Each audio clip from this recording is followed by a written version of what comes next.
रात में एक गांव है जिसका नाम डाकोर है। वहाँ श्री रामदास जी के नाम के एक भक्त रहते थे। वे हर एकादशी पर द्वारका जाकर श्री रणछोड़ जी के मंदिर में पूरी रात कीर्तन करते थे और अगले दिन वापस लौट आते थे। जब वे वृद्ध हो गए तो भगवान ने उनसे घर ही पर कीर्तन करने को कहा, परंतु उन्होंने ठाकुर जी की यह बात नहीं मानी। उनकी निष्ठा देखकर प्रभु उनसे बहुत प्रसन्न हो गए और बोले, तुम्हारे यहाँ आने का कष्ट मुझसे सहन नहीं होता। रामदास, तुम मुझे अपने घर ले चलो। ठाकुर जी ने कहा, अगली बार गाड़ी लेकर आना, मैं तुम्हारे साथ चलूँगा। इस पर रामदास जी बोले, प्रभु मैं तो बूढ़ा हो गया हूँ और आप तो नवकिशोर हैं, मैं आपको कैसे उठा पाऊँगा? और फिर हर रात आपके मंदिर के बाहर ताला भी लग जाता है, यह कैसे संभव होगा? प्रभु मुस्कुराए और बोले, मैं मंदिर के पीछे की खिड़की खोल दूंगा, तुम मुझे वहां से ले जाना, मैं तुम्हारे लिए फूल जैसा हल्का हो जाऊंगा। तुम बस अगली बार गाड़ी ले आना, मैं तुम्हारे साथ चलूंगा। अगली बार रामदास जी ठाकुर जी को ले जाने के लिए बैलगाड़ी लेकर आए। सब लोग देख रहे थे कि यह तो हर बार पैदल और नंगे पैर आते थे, लेकिन इस बार वे गाड़ी से आए हैं। लोग सोचने लगे कि शायद वो बूढ़े हो गए हैं, इसलिए बैलगाड़ी से आए होंगे। रामदास जी मंदिर के पीछे गए, जहां ठाकुर जी पहले से ही खिड़की खोल के रखे थे। ठाकुर जी ने अपना पूरा श्रृंगार और गहने पहन रखे थे। उन्होंने रामदास जी से कहा, मुझे अपने साथ ले चलो। रामदास जी ने निवेदन किया, प्रभु आप ये सारे गहने उतार दीजिए, यह सब आपके पुजारियों के काम आ जाएंगे और मुझे तो वैसे भी आपको ले जाने में डर लग रहा है, कृपया अपने आभूषण यहीं छोड़ दीजिए। भगवान ने सारे आभूषण उतार कर मंदिर में फैला दिए। इसके बाद उन्होंने कहा, अब मुझे अपनी गोद में ले लो। ठाकुर जी फूल जैसे हल्के हो गए। रामदास जी ने उन्हें अपनी गोद में बिठाया, बैलगाड़ी में बिठा लिया। फिर वे डाकोर की ओर चल दिए। रणछोड़ जी के पुजारियों ने अगले दिन मंदिर खोला तो देखा कि मंदिर में हर जगह आभूषण फैले हुए थे और ठाकुर जी यहाँ वहाँ नहीं थे। उन्होंने खुली हुई खिड़की देखी और समझ गए कि जरूर वह बैलगाड़ी वाला भक्ति ठाकुर जी को ले गया होगा।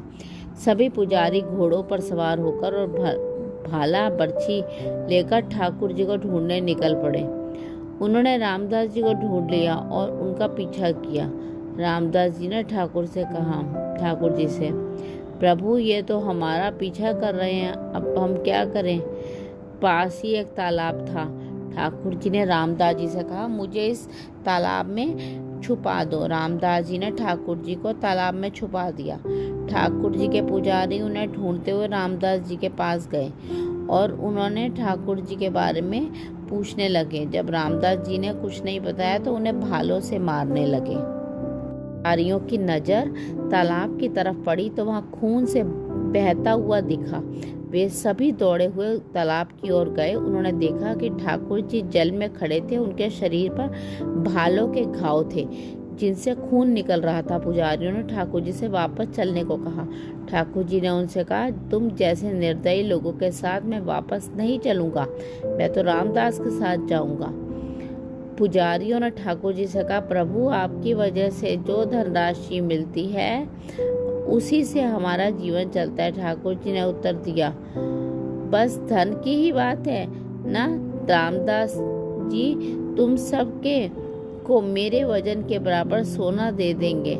सारे पुजारी यह सुनकर खुश हो गए और इस प्रस्ताव पर राजी हो गए। यह सुनकर रामदास जी बोले, अरे प्रभु, एक तो आपने वैसे ही मुझे पिटवाया और अब रहे हो कि मैं इन्हें सोना दे दूं। मेरे पास सोना कहाँ है, मैं तो गरीब हूँ। प्रभु ने सबको डाकोर चलने को कहा। रामदास जी आगे आगे ठाकुर जी को बैलगाड़ी में लेके चले। ठाकुर जी के पुजारी अपने घोड़ों पर उनके पीछे पीछे चल रहे थे। डाकोर पहुंचने के बाद ठाकुर जी ने रामदास जी से कहा कि एक तराजू ले आओ और उसकी एक तरफ सोना रख दो। ठाकुर जी खुद तराजू के एक तरफ बैठ गए। रामदास जी ने कहा, प्रभु हमारे पास तो सोना ही नहीं है। ठाकुर जी ने कहा, तुम्हारी पत्नी की एक छोटी पतली सी सोने की नथ है, उसे ले आओ, मैं उसी में तुल जाऊंगा। जैसे ही रामदास जी ने वह सोने की नथ तराजू के दूसरे पल्ले में रखी तो पहला पलड़ा भारी हो गया। ठाकुर जी ने अपने पुजारियों से कहा, सोना तो मेरे वजन से बहुत ज़्यादा है, लेकिन रामदास जी उदार हैं, तुम यह सारा सोना ले जाओ। पुजारियों ने उनसे कहा, प्रभु हमारे साथ ऐसा ना करो। ठाकुर जी ने उत्तर दिया, मैं रामदास जी को छोड़कर जाने वाला नहीं हूँ। तब प्रभु ने अपना दूसरा स्वरूप प्रकट किया और अपने पुजारियों के साथ ले जाने के लिए दिया। श्री रणछोड़ जी रामदास जी के घर में ही विराजे।